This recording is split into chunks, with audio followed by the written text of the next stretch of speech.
प्रभु यीशु मसीह के मधुर और मीठे नाम में सबको जय मसीह की मेरा प्यार भरा सलाम।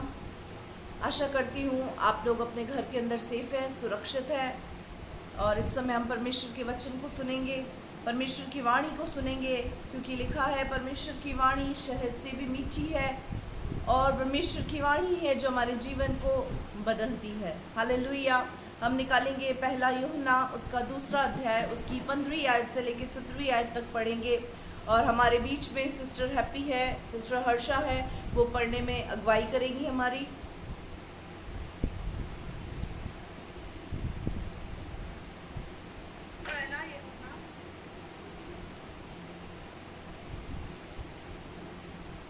पहला यूहन्ना उसका 2 अध्याय उसकी 15 से लेके 17वीं आयत तक। तुम न तो संसार से और न संसार में की वस्तुओं से प्रेम रखो। यदि कोई संसार से प्रेम रखता है तो उसमें पिता का प्रेम नहीं है, क्योंकि जो कुछ संसार में है। हालेलुया। अर्थात एक सेकंड सिस्टर, हम यहाँ रुकेंगे। यहाँ पर लिखा हुआ है, तुम न तो संसार से और न संसार में की वस्तुओं से प्रेम रखो।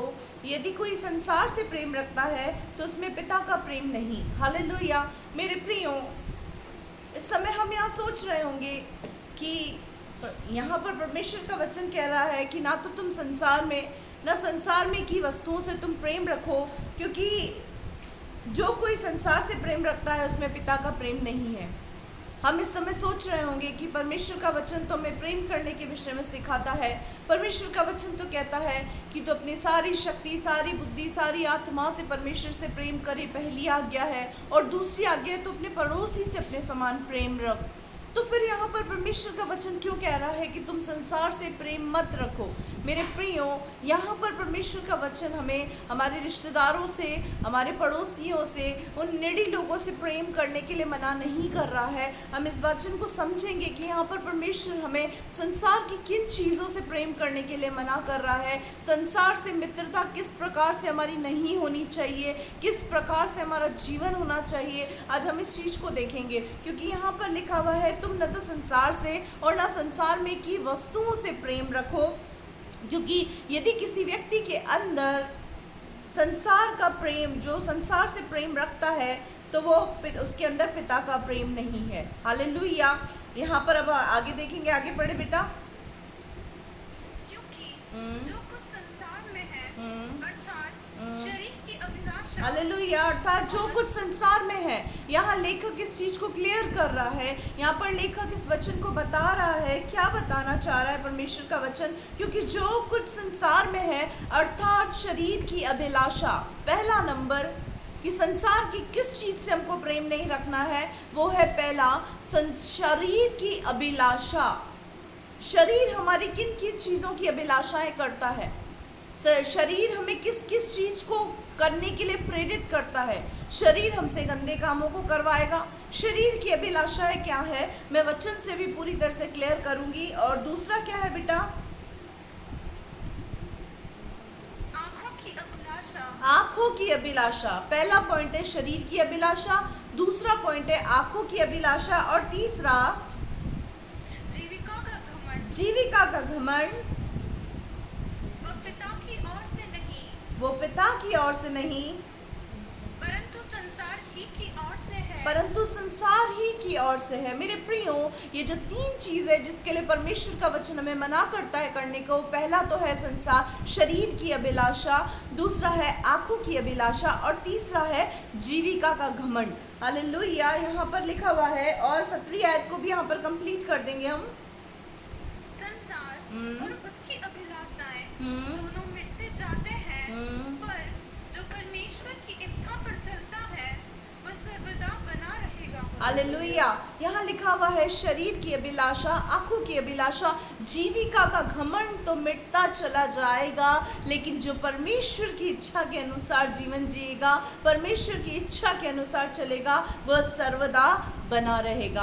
हालेलुया। मेरे प्रियो, शरीर की अभिलाषा की ओर भी हम देखेंगे। हम शरीर की अभिलाषा क्या है उसके बारे में देखेंगे। सबसे पहले हम निकालेंगे गलातियों की पत्री, उसका 3 अध्याय, उसकी 16वीं आयत से पढ़ेंगे।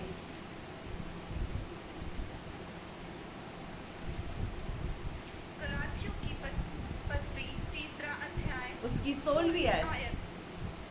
अतः प्रतिज्ञाएं अब्राहम को और उसके वंश को दी गई। वह यह नहीं कहता वंशों को, जैसे बहुतों के विषय में कहा। एक सेकंड बेटा। गलातियों 5:16, गलातियों 5:16। पर मैं कहता हूँ आत्मा के अनुसार नहीं, आत्मा के अनुसार चलो तो तुम शरीर की लालसा इसी रीति से पूरी ना करोगे। हालेलुया। अब यहाँ क्या लिखा है? लेखक यहाँ पर क्या कह रहा है? पर मैं कहता हूँ आत्मा के अनुसार चलो तो तुम शरीर की लालसा को किसी भी रीति से पूरी नहीं करोगे। हालेलुया। पहले तो हम देखेंगे कि शरीर के काम क्या है, शरीर की लालसा क्या है। उसको पढ़े, 7वीं आयत को पढ़े। शरीर के काम तो प्रकट है, अर्थात व्यभिचार, गंदे काम, लुचपन, मूर्ति पूजा, टोना, बैर, झगड़ा, ईर्ष्या, क्रोध, विरोध, फूट, विधर्म, दाह, मतवालापन, लीला क्रीड़ा और इनके जैसे और काम है।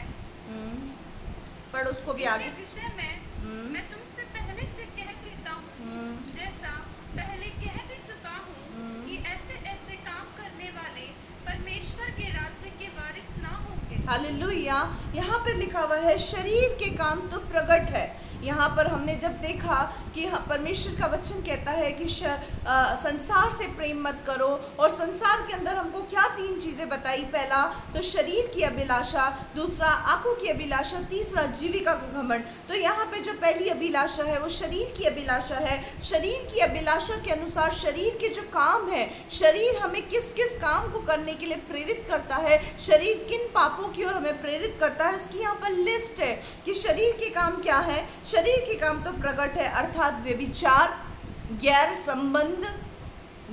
संबंधों को स्थापित करना, व्यभिचार, गंदे काम, लुचपन, मूर्ति पूजा, टोना, बैर, झगड़ा, ईर्ष्या, क्रोध, विरोध, विधर्म, फूट, डाह, मतवालापन, लीला क्रीड़ा, इसके जैसे और काम।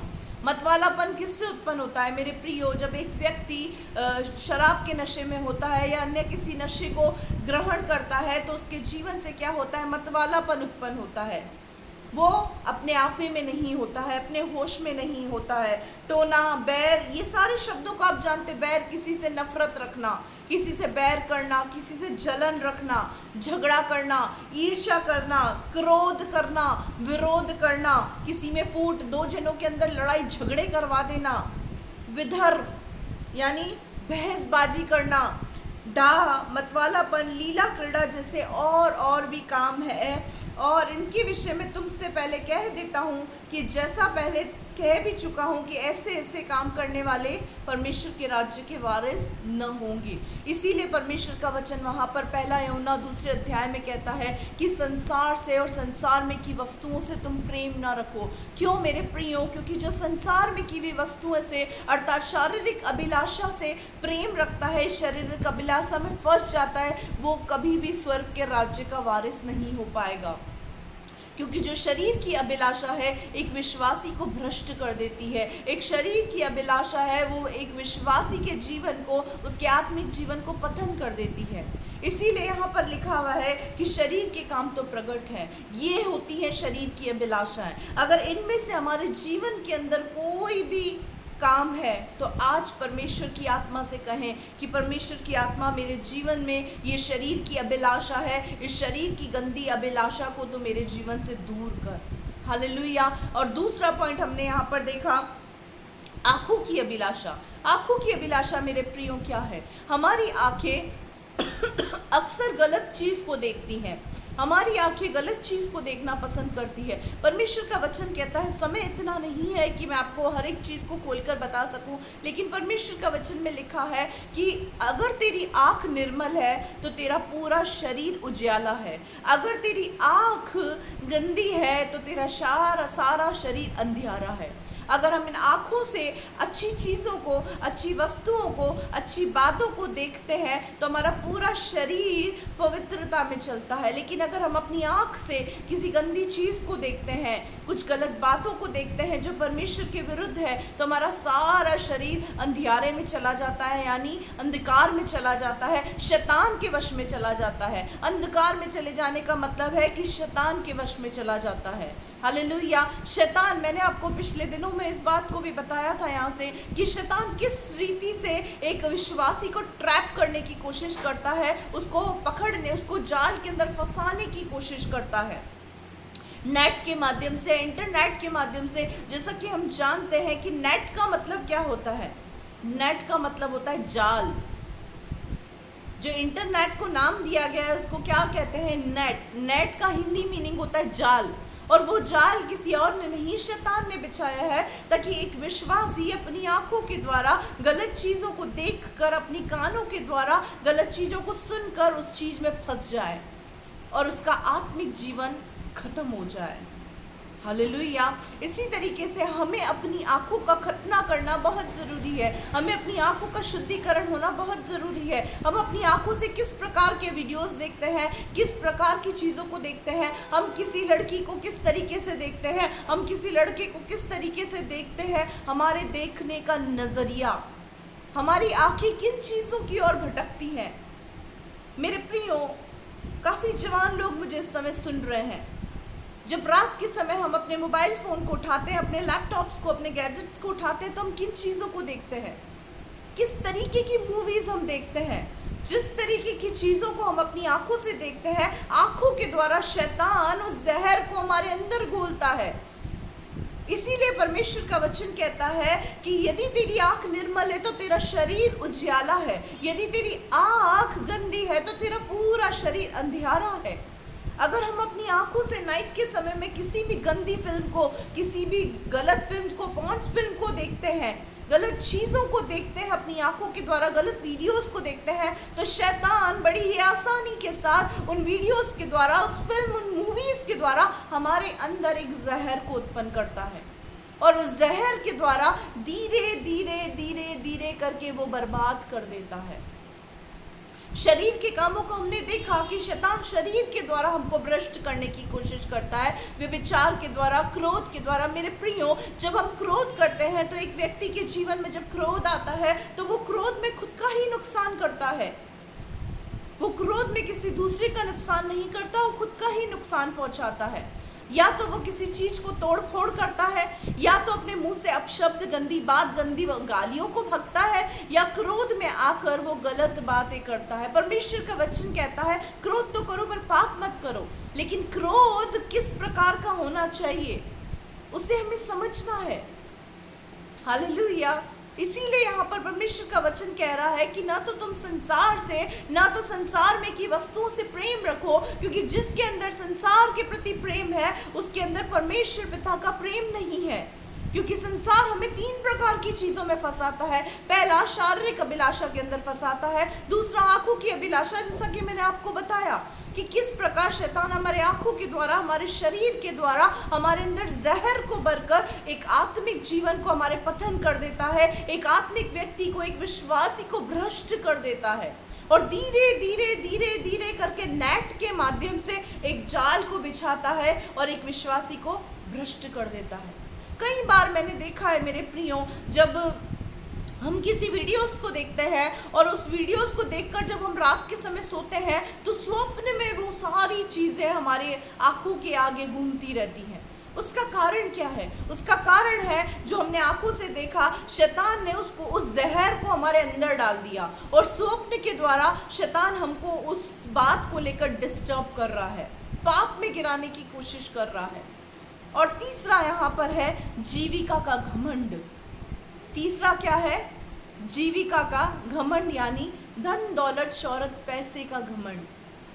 हमारे जीवन के अंदर जीविका का नहीं मेरे प्रियो, किसी भी चीज़ का घमंड नहीं होना चाहिए, क्योंकि घमंड इंसान को नीचे गिरा देता है। परमेश्वर के वचन में लिखा है जब इंसान ऊंचाई पर जाता है तो उससे पहले वो नम्र बनता है। क्योंकि नम्रता इंसान को ऊंचाई पर लेकर जाती है, लेकिन घमंड, परमेश्वर का वचन बताता है, इंसान के विनाश का कारण होता है। क्योंकि लूसीफर, जिसके विषय में हम कहते हैं शैतान, वो इबलीस कब बना? वो पहले लूसीफर था, वो परमेश्वर का स्वर्गदूत था, परमेश्वर का महान स्वर्गदूत था, प्रधान स्वर्गदूत था, लीडर था सारे स्वर्गदूतों का। वो स्वर्ग से इस पृथ्वी पर क्यों गिरा दिया गया? एक घमंड के कारण। उसके जीवन के अंदर घमंड आ गया, और उस घमंड ने शैतान को क्या करा? स्वर्ग से नीचे पटक दिया। क्योंकि मेरे प्रियो, घमंड इंसान के जीवन के अंदर विनाश की ओर लेकर जाता है। इसीलिए यहाँ पर लिखा हुआ जीविका का घमंड, पैसे का घमंड, अपनी बुद्धि का घमंड, अपनी ताकत का घमंड, अपनी सोच का घमंड।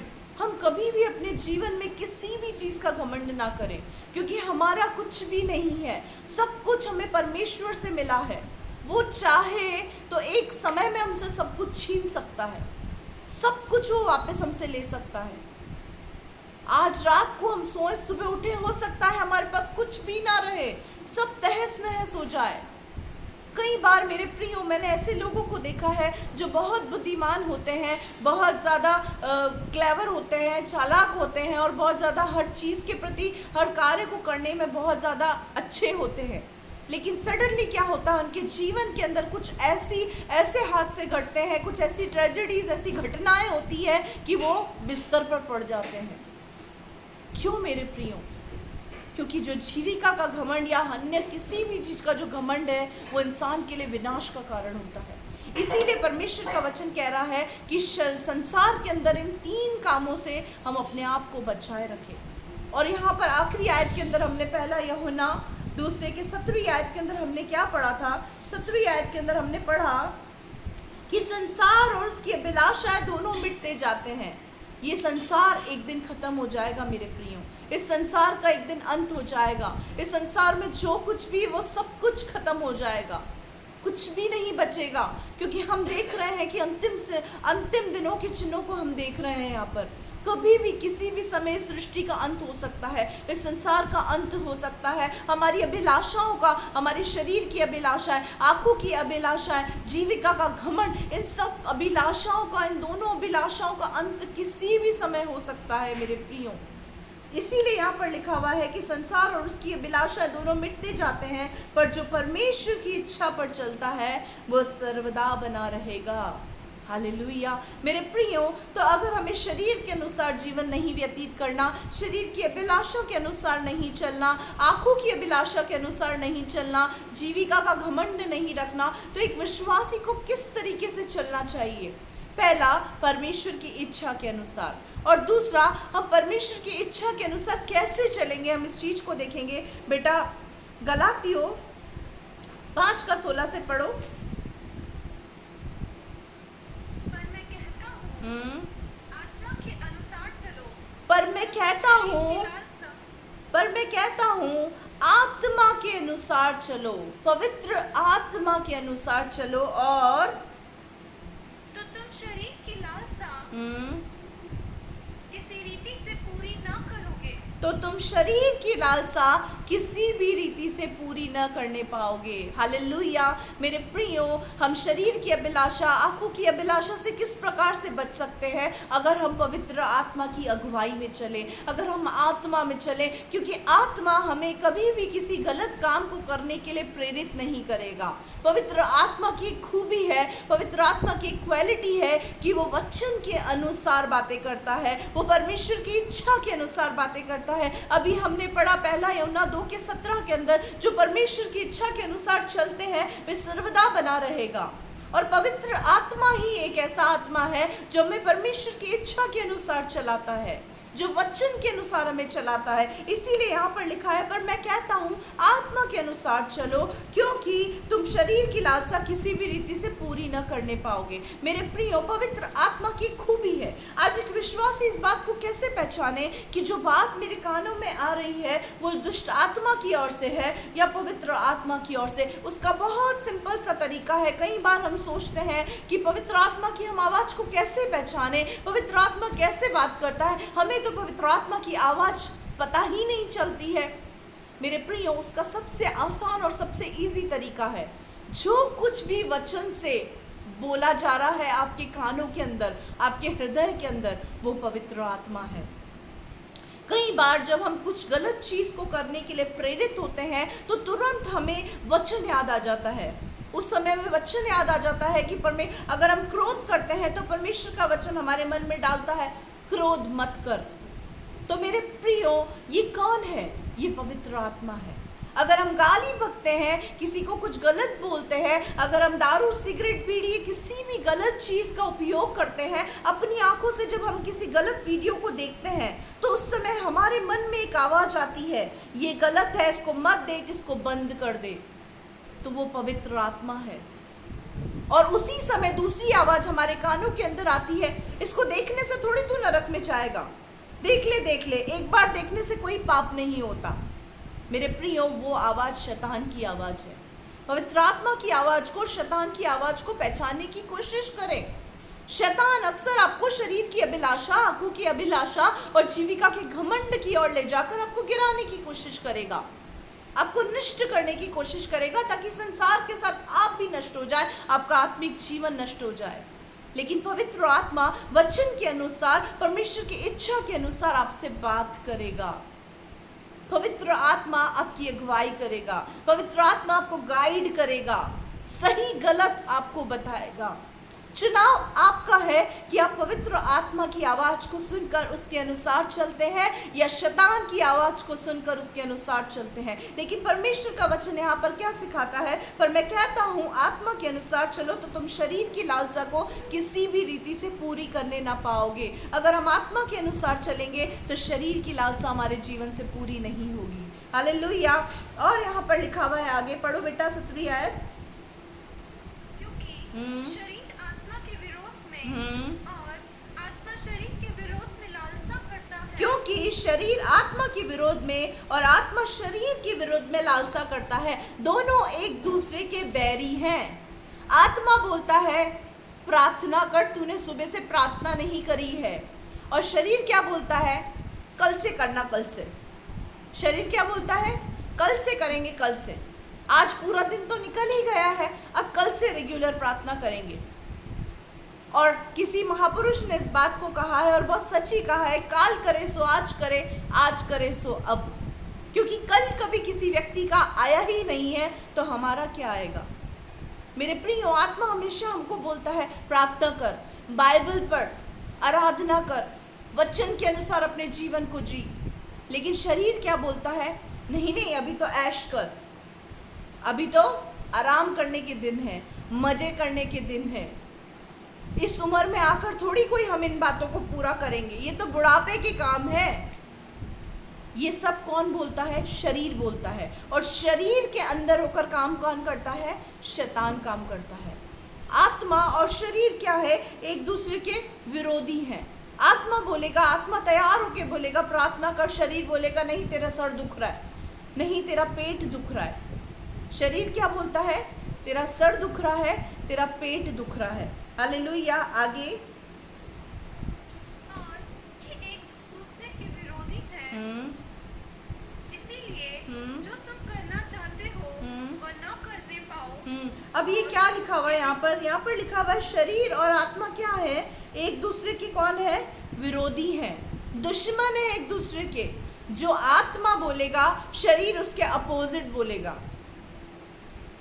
आत्मा जो भी हमको करने के लिए बोलेगा तो शरीर हमको उसके अपोजिट ही बोलेगा। नहीं, शरीर कभी भी आत्मा का सपोर्ट, आत्मा का साथ नहीं देगा। आगे, और क्यों ऐसा है कि वो दोनों विरोधी हैं? वो दोनों विरोधी हैं इसलिए जो कुछ तुम करना चाहते हो वो न करने पाओ। तुम परमेश्वर के वचन के अनुसार चलना चाहते हो, अगर शरीर की सुनोगे, शैतान की सुनोगे तो वो तुम्हें ऐसा नहीं करने देगा। अगर तुम आराधना स्तुति करना चाहते हो तो शैतान तुम्हें नहीं करने देगा, तुम्हारा शरीर तुम्हें अलाउ नहीं करेगा। कुछ भी ऐसा काम मेरे प्रियो जो परमेश्वर के राज्य से लेकर परमेश्वर के वचन से संबंधित रखता है, वो काम शरीर हमको करने नहीं देगा। क्योंकि शरीर और आत्मा एक दूसरे के क्या है? विरोधी है। इसीलिए अगर आप चाहते हैं कि आप शरीर के कामों के अनुसार, आंखों की अभिलाषाओं के अनुसार, इन सब चीज़ों के अनुसार ना अपने जीवन को व्यतीत करें, तो आत्मा के अनुसार चलें। पवित्र आत्मा की इच्छा के अनुसार, उसकी अगुवाई के अनुसार चलेंगे, तो वो पिता की इच्छा के अनुसार आपको चलाएगा और आप सर्वदा बने रहेंगे। हालेलुया। आगे पढ़े बेटा। और यदि तुम आत्मा के चलाए चलते हो तो व्यवस्था के अधीन न रहे। और यदि तुम आत्मा के चलाए चलते हो तो व्यवस्था के अधीन ना रहे। हालेलुया। मेरे प्रियो, व्यवस्था क्या है वो बहुत बड़ा टॉपिक है, लेकिन शॉर्ट में मैं इसको बता रही हूँ। व्यवस्था क्या है? जो इजरायलियों को परमेश्वर ने दी थी, अर्थात बलियां करना। इजरायली लोग क्या करते थे? जब उनसे कोई पाप हो जाता था, कोई गुनाह, कोई गलती हो जाती थी, वो तुरंत क्या करते थे? किसी बकरे का, मेंढे का या किसी जानवर की बलि चढ़ाकर उसके लहू को परमेश्वर को देकर अपने पापों को ढांप लेते थे। ध्यान रखना, जो बलि है, बलिदान जो होते हैं, वो बलिदान क्या करते हैं? हमारे पापों को ढांपते हैं, हमारे पापों को धोते नहीं है। इसीलिए यहाँ पर लिखा हुआ है कि अगर हम शरीर के अनुसार चलते हैं तो हम व्यवस्था के अधीन हैं, अगर हम आत्मा के अनुसार चलते हैं तो हम व्यवस्था के अधीन नहीं रहे, क्योंकि आत्मा हमें पाप करने से बचाता है। व्यवस्था के अंदर क्या होता था? इजरायली लोग क्या करते थे? पाप करते थे और क्या करते थे? बलि चढ़ाते थे और उस लहू को रखते थे, सोचते थे कि हमारे पाप ढप गए। मेरे प्रियो, वो सिर्फ पाप ढपते थे, धुलते नहीं थे। लेकिन जैसे ही यीशु मसीह इस पृथ्वी पर आया, यीशु मसीह ने अपने लहू का बलिदान देकर हमें खरीदा, हमें मोल लिया। यीशु मसीह पर विश्वास करने के द्वारा हमारे पाप यीशु के लहू से धुल गए। और आज यीशु मसीह का जब स्वर्गारोहण हो गया तो यीशु मसीह ने हमारे लिए पवित्र आत्मा को भेजा, ताकि पवित्र आत्मा के अनुसार हम चलकर पाप से बचे रहे, हमारा जीवन पाप से बचा रहे। तो पाप से बचे रहने के लिए, शरीर और आंखों की अभिलाषा से बचे रहने के लिए, परमेश्वर की इच्छा को पूरा करने के लिए, उसकी इच्छा के अनुसार चलने के लिए हमें पवित्र आत्मा की जरूरत है और पवित्र आत्मा के अनुसार चलने की जरूरत है। और पवित्र आत्मा हमें वचन के खिलाफ कुछ भी नहीं बोलेगा। इसकी सबसे बड़ी क्वालिटी है कि वचन के बाहर वो किसी भी बात को नहीं बोलेगा। अगर आप सोचते हैं कि आप 2 आंसू बहाएंगे कि पवित्र आत्मा मुझसे ये नहीं हो सकता, पवित्र आत्मा में ये नहीं कर सकता, आप अपने 2 आंसुओं को बहाएंगे तो पवित्र आत्मा अपनी इच्छा को बदल देगा? नहीं, पवित्र आत्मा वचन के खिलाफ कदाचित नहीं बोलेगा, भले ही आप रोते रहें, बिलखते रहें। पवित्र आत्मा आपको वही करने के लिए प्रेरित करेगा जो वचन के अनुसार और पिता की इच्छा के अनुसार है, और जो आपके लिए, आपके आत्मिक जीवन के लिए भला है। पवित्र आत्मा आपसे वही कराएगा। आप कभी भी फास्टिंग प्रेयर रखकर, आंसू बहाकर, रो बिलख कर पवित्र आत्मा की इच्छा को बदल नहीं सकते।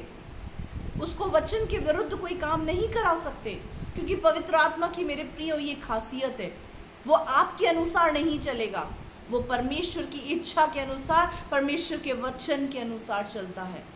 हालेलुया। आगे बेटा, ये हो गया।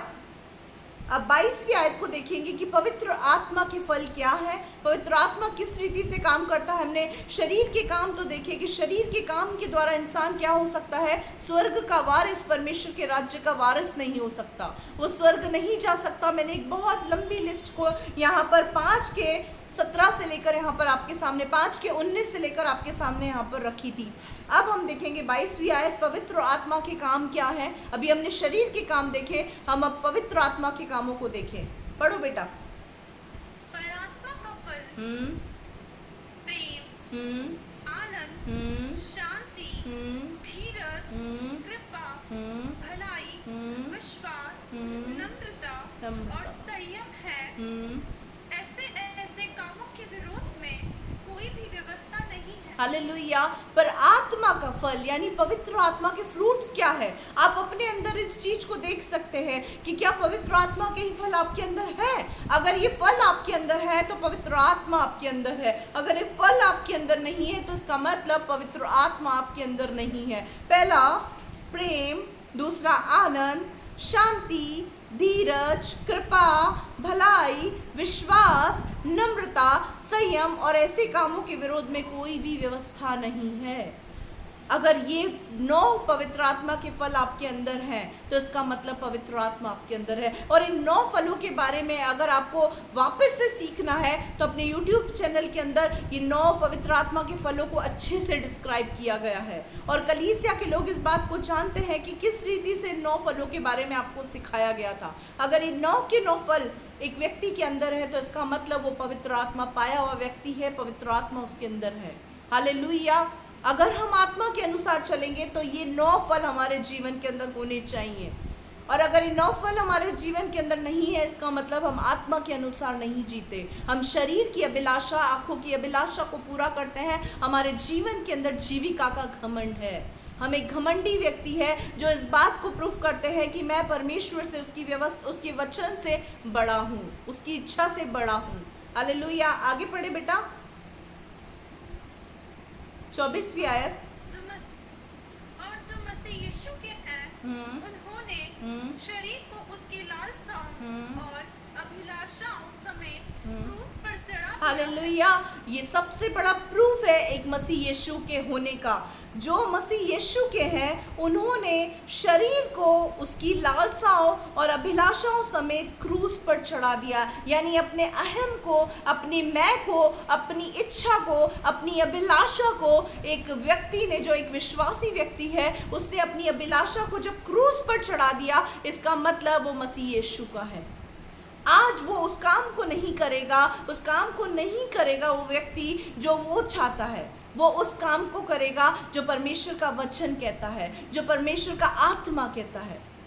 जिस व्यक्ति ने अपनी अभिलाषाओं को, अपनी इच्छाओं को अपने शरीर समेत क्रूस पर नहीं चढ़ाया है, वो व्यक्ति मसीह यीशु का नहीं है। क्योंकि यहाँ पर परमेश्वर का वचन कहता है, और जो मसीह यीशु के हैं उन्होंने शरीर के साथ साथ उसकी लालसाओं को, उसकी अभिलाषाओं को यीशु मसीह के साथ क्रूस पर चढ़ा दिया है।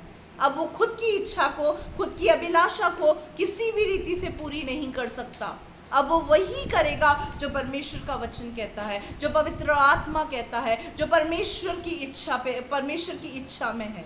हालेलुया। आगे पढ़े बेटा, 25 और 26। यदि हम आत्मा के द्वारा जीवित हैं, तो आत्मा के अनुसार चले भी। हालेलुया। यहाँ क्या लिखा हुआ है? यदि हम आत्मा के द्वारा जीवित हैं तो आत्मा के अनुसार चले। यदि हम अपने आप को आत्मिक बोलते हैं, अगर हम वाकई में, आत्मिक का मतलब क्या है? हम अक्सर कलीसिया में बोलते हैं मैं आत्मिक हूँ, मैं आत्मिक हूँ, मैं आत्मिक हूँ। मेरे प्रियो, आत्मिक होने का मतलब है आत्मा के अनुसार चलने वाला व्यक्ति।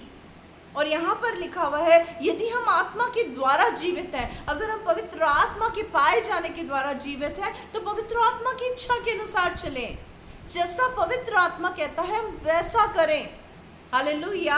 और 26वीं आयत में लिखा है, हम घमंडी होकर न एक दूसरे को छेड़ें और न एक दूसरे से डाहा करें। हालेलुया। मेरे प्रियो, या तो व्यक्ति पवित्र आत्मा की इच्छा के अनुसार चलेगा, या वो फिर घमंडी होकर अपनी शरीर की अभिलाषा को, अपनी आंखों की अभिलाषा को पूरा करेगा। मेरे प्रियो, आपके पास परमेश्वर ने इस वचन को दिया है, और इस वचन के साथ साथ पवित्र आत्मा को दिया है, ताकि जब जब आपके जीवन के अंदर आप किसी गलत चीज की ओर अपने पैरों को बढ़ाएं, तो पवित्र आत्मा आपको अगुवाई करे, आपको गलत करने से रोके। जब पवित्र आत्मा आपको गलत करने से रोकता है, उस समय आप पवित्र आत्मा की नहीं सुनकर अपनी इच्छा की सुनते हैं, अपनी अभिलाषा को पूरा करते हैं, अपनी बुद्धि के अनुसार चलते हैं, तो पवित्र आत्मा शोकित होकर आपके पास से चला जाता है। इसीलिए परमेश्वर का वचन कहता है पवित्र आत्मा की अगुवाई के अनुसार चले, परमेश्वर की इच्छा के अनुसार चले, तो आप सर्वदा बने रहेंगे। कोई आपको नाश नहीं करने पाएगा, शैतान आपका आत्मिक जीवन का पतन नहीं कर पाएगा।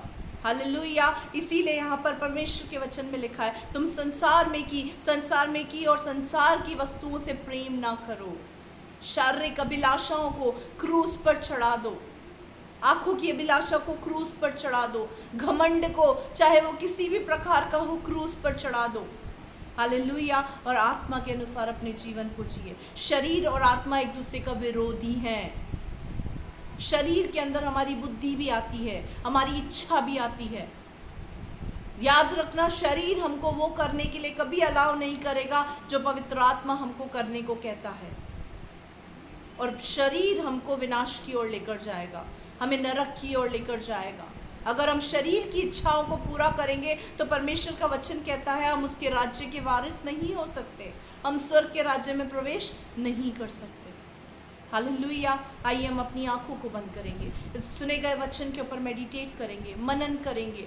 Hallelujah, thank you Jesus.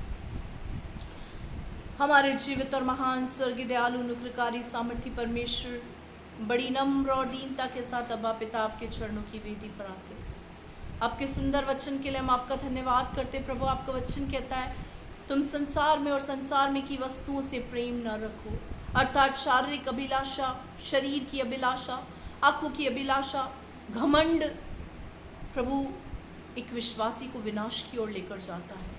वरन जो आत्मा के चलाए चलते हैं, जिनके अंदर आत्मा के 9 फल हैं प्रभु, वही है जो तेरे राज्य के वारिस हो सकते हैं। पिता, तू तेरे बच्चों को पवित्र आत्मा तेरे वचन के अनुसार तेरे 9 फलों से भरकर चलने की शक्ति और सामर्थ्य दे, ताकि ये शरीर की अभिलाषा को किसी भी रीति से पूरा ना करें, या आत्मा की अभिलाषा को पूरा करें, आत्मा की इच्छा को पूरा करके परमेश्वर की इच्छा को पूरा करके सर्वदा बने रहें। प्रभु, मैं तुझसे ऐसी प्रार्थना करती, हर सुनने वाले को परमेश्वर पिता, हाँ प्रभु, तेरे वचन पर चलने की शक्ति और सामर्थ्य दे और बहुतायत से आशीष कर। प्रभु, मैं तेरा धन्यवाद करती, तूने दुआ को सुना, यीशु के नाम से मांगती, आमीन। प्रभु इन वचनों के द्वारा आपको आशीष दे। जय मसीह की। Praise the Lord.